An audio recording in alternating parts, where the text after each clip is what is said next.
آگے ارشاد فرمایا الا المستضعفین من الرجال والنساء والولدان، مگر وہ جو دبا لیے گئے مرد اور عورتیں اور بچے، یعنی پیچھے ہی بیان کیا گیا کہ جن پر ہجرت فرض تھی اور انہوں نے ہجرت نہیں کی اور وہ اس حال میں مارے گئے، کافروں کی امداد میں وہ لگے ہوئے تھے، تو گناہگار بھی ہوئے اور جہنم ان کا ٹھکانہ ہوا۔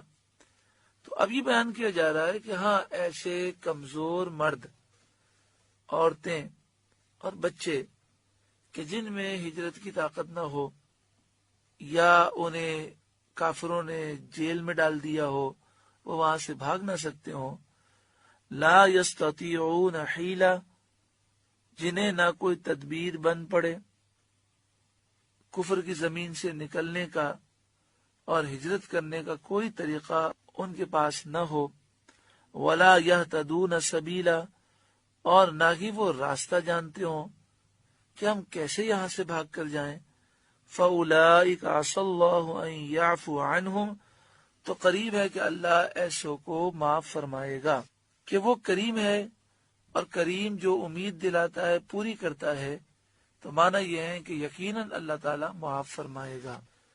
وَكَانَ اللَّهُ عَفُوًّا غَفُورًا، اور اللہ معاف فرمانے والا بخشنے والا ہے۔ وَمَن يُهَاجِرْ فِي سَبِيلِ اللَّهِ، اور جو اللہ کی راہ میں گھر بار چھوڑ کر نکلے گا، یجد فی الارض مراغما کثیرا وسعا، وہ زمین میں بہت جگہ اور گنجائش پائے گا۔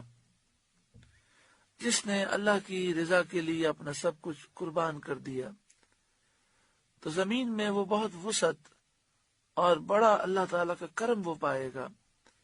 لہذا انسان کو، مسلمان کو گھبرانا نہیں چاہیے، حق کی خاطر وہ اپنا گھر بار بھی چھوڑ دے، اپنے رشتہ دار بھی چھوڑ دے، اپنا ملک چھوڑ دے، تو اس میں کوئی حرج نہیں ہے، اللہ تعالیٰ اس کی مدد فرمائے گا۔ جب ہم یہ دیکھتے ہیں کہ لوگوں نے اللہ کی رضا کے لیے قربانی دی اور حرام کام کو چھوڑ دیا، تو ابتدا میں تھوڑی مشکلات آئیں، لیکن اللہ تعالیٰ نے بھی مدد فرمائی۔ ایک شخص نے مجھے خود کہا کہ سود کا لینا دینا تھا، میرا کاروبار میرا یہی تھا، پھر میں نے توبہ کی، توبہ کرنے کے بعد اب میں نے سوچا میں کیا کام کروں، تو میں نے ایک دوست سے قرضہ لیا اور اس سے کچھ معمولی سا پلاسٹک کا سامان لیا اور اس سے میں نے کام شروع کیا۔ شروع میں مشکلات آئیں، لیکن پھر اللہ نے بڑی برکت عطا فرمائی۔ اب میری خود اپنی 2 دکانیں ہیں اور میں پہلے جتنا کماتا تھا اس سے کئی گنا میں زیادہ کماتا ہوں۔ وَمَن يُهَاجِرْ فِي سَبِيلِ اللَّهِ، جو اللہ کی راہ میں گھر بار چھوڑ کر نکلے گا، یجد فی الارض مراغما کثیرا وسعا، وہ زمین میں بہت جگہ اور گنجائش پائے گا۔ وَمَن يَخْرُجْ مِن بَيْتِهِ مُهَاجِرًا إِلَى اللَّهِ وَرَسُولِهِ، اور جو اپنے گھر سے نکلا اللہ اور اس کے رسول کی طرف ہجرت کرتے ہوئے، یعنی اللہ اور اس کے رسول کی طرف ہجرت کرنے کی نیت سے اپنے گھر سے نکلا، ثم یدرک الموت، پھر اسے موت نے آ لیا اور وہاں پہنچنے سے پہلے اسے موت آ گئی، فقد وقع اجرہ علی اللہ، تو اس کا ثواب اللہ کے ذمے پر ہو گیا۔ وکان اللہ غفور الرحیم، اور اللہ بخشنے والا مہربان ہے۔ شان نزول اس کا یہ ہے کہ جب یہ آیت کریمہ نازل ہوئی کہ جن پر ہجرت فرض تھی اور انہوں نے ہجرت نہ کی اور وہ ہلاک ہوئے، تو ان کے لیے فرمایا گیا کہ ان کا ٹھکانہ جہنم ہے، اور جو مرد، عورتیں اور بچے کمزور ہیں، ہجرت نہیں کر سکتے، انہیں یہ فرمایا گیا کہ اللہ تعالیٰ انہیں معاف کر دے گا۔ تو حضرت جندہ بن سمرہ رضی اللہ تعالیٰ عنہ نے جب یہ آیت کریمہ سنی اور یہ حکم سنا تو انہوں نے سوچا کہ میں بہت بوڑھا ہوں، لیکن میں ان لوگوں میں سے نہیں ہوں جنہیں معاف کیا گیا ہے، کیونکہ میرے پاس اتنا مال ہے کہ جس کے ذریعے میں مدینہ طیبہ ہجرت کر کے پہنچ سکتا ہوں. خود نہیں چل سکتا تو چارپائی پہ لیٹ جاتا ہوں، اور ملازمین کو اجرت پر میں رکھ لیتا ہوں، اور یہ ملازمین مجھے کندھا دے کر مکہ شریف سے مدینہ شریف لے جائیں گے. تو انہوں نے کہا اللہ کی قسم مکہ مکرمہ میں اب ایک رات میں نہ ٹھہروں گا، مجھے لے چلو. لوگوں ان سے کہا. چنانچہ ان کو چارپائی پر لے کر چلے.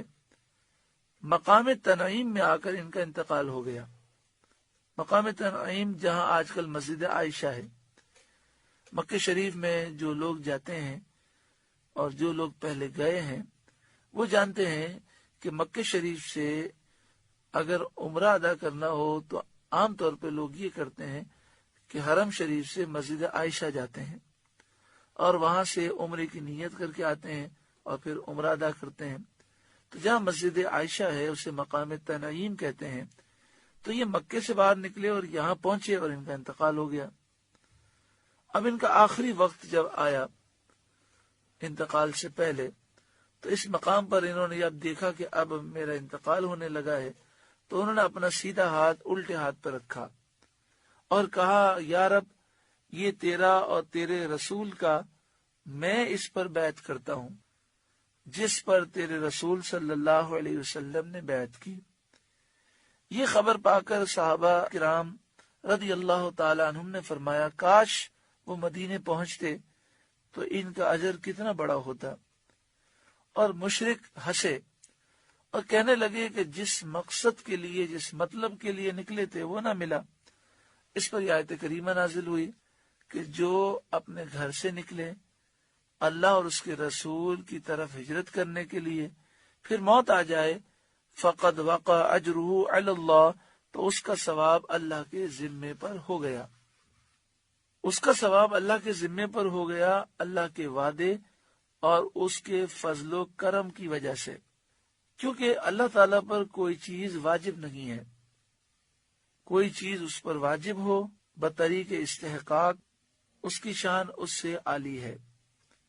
اسے معلوم ہوا کہ جو کوئی نیکی کا ارادہ کرے اور اس کو پورا کرنے سے عاجز ہو جائے پورا نہ کر سکے تو اسے اس نیکی کا ثواب مل جاتا ہے.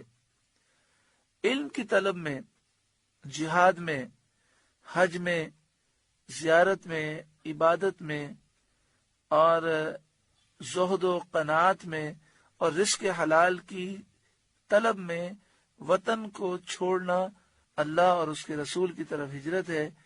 اس راہ میں مر جانے والا اجر پائے گا. وَكَانَ اللَّهُ غَفُورًا رَحِيمًا اور اللہ بخشنے والا مہربان ہے. سورہ نساء کا 14واں رکوع مکمل ہوا. اللہ رب العالمین اس رکوع کے نور سے ہمارے قلوب کو روشن و منور فرمائے.